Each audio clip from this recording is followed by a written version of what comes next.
allá cerquita del cielo entre los andamios, sentado como un tropero él está mateando, igual como si estuviera en medio del campo, debajo de alguna sombra junto a un remanso.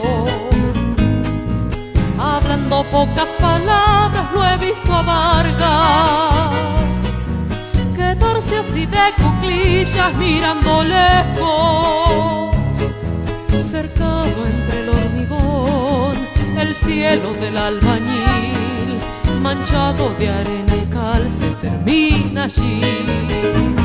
En la radio sin querer, como un duende del acordeón, estirando un chamamé, le estremece el corazón y hasta le parece anga que si suelta un zapucay, los peones le han de oír en la estancia el paraísal.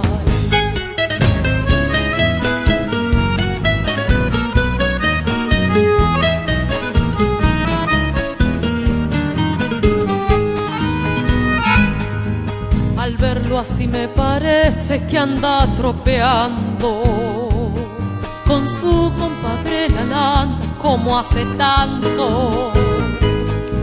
Qué pena me da mirarlo entre los andamios, con todo este cielo adentro como sangrando, detrás del vuelo aterido de una paloma. Se achican sus ojos negros mirando lejos, cercado entre el hormigón, no encuentra su cielo aquí, de balde lo está buscando entre tanto gris.